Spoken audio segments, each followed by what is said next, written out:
Feel free to check out my TeePublic after the video, and support me on Patreon. Watch till the end of the video for more. A while ago, I reviewed the 1986 animated feature film, Fist of the North Star, a movie about a martial arts warrior named Kenshiro who battles thugs and warlords in a post-apocalyptic future. For those who are unfamiliar, Fist of the North Star is a manga series by Bronson and Tetsuo Ohara that ran from 1983 to 1988. In that review, I mentioned that this franchise did spawn numerous films, which includes a straight-to-video live-action one in 1995. And since I'm no stranger to covering live-action anime adaptations on my channel, I'm sure some of you probably wondered what my full thoughts were on it. However, this is a job that only the North and South Stars can handle, so I've decided to call for some backup in this review. Hello, I'm the AnimeHERO, and I review anime so you can enjoy it. Except this one. Fist of the North Star from 1995 is one of the earlier attempts for an American film company to adapt a popular manga series into a live-action feature film, like Guyver and The Drifting Classroom. This live-action adaptation does follow a similar premise as the early parts of the manga, as it adapts the Shin arc, but very loosely. It begins with a little backstory and a montage of Garry Daniels' muscles for some reason, and a narration from Malcolm McDowell of all people, who plays Ryuken, Kenshiro's master in the source material. We're then introduced to Shin, played by Costas Mandylor, as he kills Ryuken with a pistol?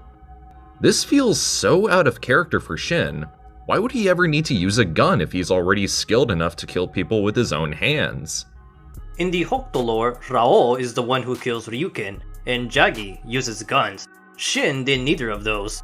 Though this was likely done to try and keep the story more contained, but you can't help but feel like it's totally wrong. Even with these changes, as the movie proceeds, it becomes clear the filmmakers are familiar with the source material to some degree. Such an example is the usage of the term Southern Cross, which was the name of Shin's ruled city. But in the film, it is mistakenly used as the name of Shin's martial arts. The film then cuts to a small town where we see Lin, played by Nalona Heron, who is blind like Irie instead of being mute. How many characters are they trying to cram in here without actually cramming in so many characters? This is weird. We also see Bat, played by none other than Dante Basco, who you may remember from Hook, Avatar: The Last Airbender, and American Dragon. And do they really need to make him so obnoxious? Whoa! Hey, no help? Seriously, you guys have got to be on guard at all times. The town eventually gets raided, and we're introduced to Chris Penn as Jaggy. Jackal. Jackal? But no, that's clearly Jaggy. Yeah, it's Jackal. The head wrap, the ugly face.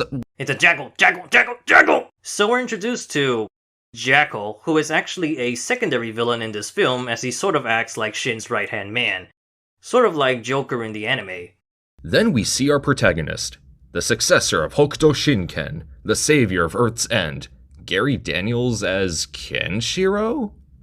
I mean, considering he's an actual martial artist, it makes more sense than Justin Chatwin as Goku. Hell, he probably really liked this role so much that he even named his son Kenshiro.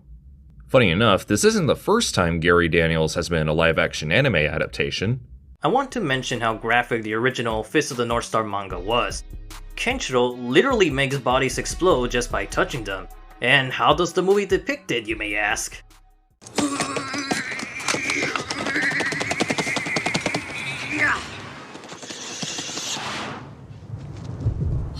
What are you trying to do, tickle me to death? You're already dead.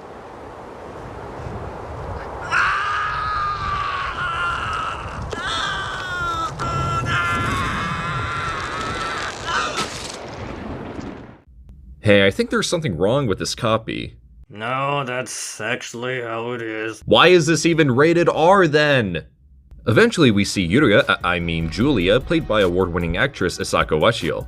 Julia is the fiancée of Kenshiro, who was defeated at the hands of Shin in combat as he took Julia away from him afterwards. And to this film's credit, there are some really good leads here, especially Costas Mandylor. You can tell they're talented, but the material they have to work with is just not very good. As you would imagine, Ken ends up crossing paths with Bat and Lin, in albeit a very non-climatic manner. I wanted to see Kenshiro punch down a building and walk through it, damn it. Kenshiro then heals Lin's blindness, and I would make a Jesus joke here, but Brandon Tenold already did that and Toki was already Jesus. Then we see zombie Malcolm McDowell! You are in default of your destiny. No, Father. My my destiny's hate and revenge. The choice is not yours to make. When I died, you became the Fist. No. Fist of the North Star! I'm not sure if this is flat out awesome or flat out stupid. Lin is eventually taken, and Kenshiro and Bat go rescue her. And why does Shin bleed fire? Not the effect I was thinking of after eating too much Taco Bell. We're also treated to a flashback of the time Shin took Julia away from Kenshiro after kicking him in the balls. Other than that, it's a pretty fine recreation of what happened in the source material. Oh, and during the mission, Bat dies. Was this death a tribute to the manga, or was this pure coincidence? I don't know. And what the hell's going on here? The past is done. The future is yours to shape. Is that supposed to be like a Celestial Empress thing, or I don't know? Kenshiro sets out to Southern Cross to defeat Shin and reunites with Julia once and for all. Now Julia is being watched over by Jackal, and I think this may or may not be more unsettling than Chris Penn's performance in Reservoir Dogs. And then we're treated to possibly the best fight scene in the film, mainly because it's the only fight scene Garry Daniels directed. Also, does Ken really need to keep posing like he's a tokusatsu hero? Hokuto, Henshin, omae wa mou shinderu. Hokuto kick! And the final fight between Kenshiro and Shin commences, and it's actually pretty funny thanks to Shin's ridiculous leather vest. We also see the first actual head explosion when Julia gets Jackal's head wrap removed after getting it stuck in some machinery, but was it really necessary to cut it so short? Finally, Kenshiro gets the upper hand after looking at a flower and defeats Shin in combat. And instead of exploding after getting his pressure point struck, Shin just dies. Except not, because Casus Mandalore is clearly breathing right here. Before he could take on more Southern Cross forces, they all bow down at the sight of Julia. I guess they kinda got the last general thing right. And Kenshiro and Julia reunite and live happily ever after. I guess. Well, that was a piece of shit. Perhaps the worst thing about 1995's Fist of the North Star is that it almost works, but it ultimately fails to reach its potential. I can honestly see a movie like this turning out good, but the direction is sloppy, the writing is a mess, and everything about the movie, aside from the acting, is extremely dull. Even the parts that are supposed to be impressive are not enough to save this film. It's been years since I've seen this film adaptation, and honestly, I didn't remember the zombie Ryuken, Shin bleeding fire, the kick to the balls, or even Bat dying. I guess I really didn't want to think about this anime movie. What I did recollect were certain scenes when the villains are attacking the survivors. It did manage to capture the people's hopeless lives with acid rain, a woman getting violated, and the overall wasteland appearance. The characters, on the other hand, don't quite look or act like their anime counterparts. Especially when there's a lot of half-right choices, such as Jaggy being Jackal, Bat and Lin being related, or Shin pulling out a gun, which always stood out to me in an odd way. The soundtrack is actually a lot better than I thought, which could work for Fist of the North Star, but the problem is you can't really find the entire thing. The movie just doesn't work well to portray the unique qualities of the manga and anime. It's not even that manly.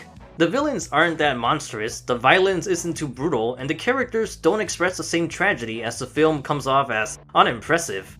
When Kenshiro removes Lin's blindness, there's no special effect there, unlike other scenes where Shin has an aura. And of course, the most sinister, "you're already dead" explosions are nowhere near as cool as the anime, even though the anime was censored. I don't recommend this 1995 movie. Instead, watch Riki-Oh, the story of Riki. It's not perfect by any means, but it covers the villains as they look in the manga, and the gore was gruesome. It's a little cheesy, but it's way more like Fist of the North Star than the 1995 American film. That's about all I have to say in this collaboration video. Thank you for inviting me, TitanGoji. AnimeHERO, away! I would absolutely love to thank the AnimeHERO for joining me in this video. I highly recommend checking out both of his channels, the other being Manly AnimeHERO, as he makes some really well-made pieces about shonen manga, like Fist of the North Star, Devilman, JoJo's Bizarre Adventure, and others.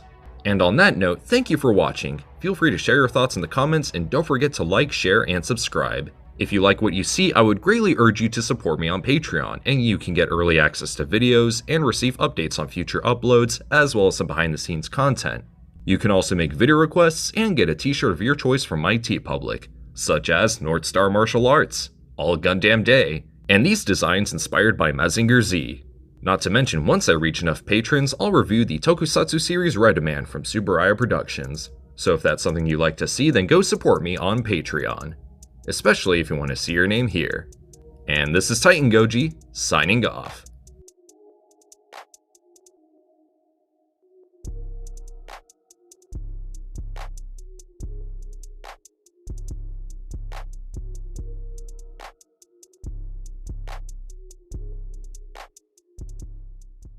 Also, did you know that the Japanese dub for this film used the same voice actors as the anime?